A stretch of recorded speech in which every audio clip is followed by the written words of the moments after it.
So we go back up to the start, and this is a heat of the Prince Albert Challenge Cup, and the Prince Albert Challenge Cup is for student Open University fours, and they have a coxswain who's lying down in the bows. So on the left of our picture we have the men from Harvard University, Boston, USA. Welcome to anyone from the East Coast, or indeed the West Coast, who's joining this presentation. And Harvard are going up against 4 rowers and 1 cox from Radley College. It's a schoolboy crew, but Radley have been really fast this year in their second 8, and these are 4 guys out of their second 8. Yeah, so I think to explain that, if you're not, if you're not totally au fait with Henley, to explain why we've got some school students racing against university students here. The student events can be entered by school crews, and the school crews will often do that because you're only allowed to enter 1 crew into the schoolboy events. So if you've got your first 8 already racing in the Princess Elizabeth, which is the 8th event for schoolboys, then you might put your second boat into either the 4 here or into the Temple, which is the university students event. And often those crews do qualify, like you've seen here, and they often go a few races deep as well, which can be pretty impressive. They do. We had a shot of Catherine Engels, the 23-year-old, lying down in the sort of bows of a coxswain. Tell us what it's like to cox in that position, Zoe. I hate everything about it, to be honest with you.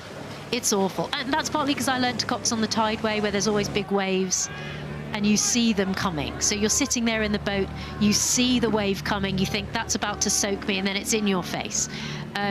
But some people love it. You've got a different connection to the boat. A lot of what we do in coxing is about how you feel the hull move. And in a 4, when you're lying down in it, you actually have more attachment of your body to the hull. So people do sometimes find it easier to really feel what's going on. And actually, as these boats row towards you, you start to see that, their whole body is going to be lying against the boat there, and so you can feel a bit more what the boat's doing rather than just sitting in it. So Harvard University, this is a fantastic crew. They will go deep in the competition. It's a combination of their 2V and 3V, and by that I mean second varsity and third varsity, which is what they call their 8s in the USA, sort of their B and C crews. Harvard probably have about 5 or 6 crews, and they were fantastically successful in the Eastern Sprints, which is the competition between the best rowers on the Eastern Seaboard, and they were also successful in the IRAs, the Intercollegiate Rowing Association Championships, which is the national championships. So they're really, really strong. They're coached by Pat LePage, the former Shrewsbury schoolboy. He's been over in Harvard. He's a Harvard alumnus. He's worked with coaches like Jesse Foglia, who coaches the American international team. And this crew, you've got Liam Downing from Gonzaga College, that famous rowing school. He's in the stroke seat. We're looking at Radley College at the moment.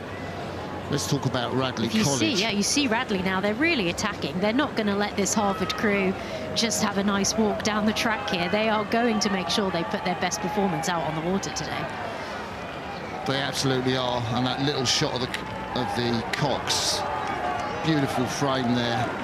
And I love the fact that in the 3 seat of the Harvard crew, we've got an alumnus from High Point Rowing Club in North Carolina. I was there in April for the Lenny Peters Cup. Jim Kinnermouth runs that program.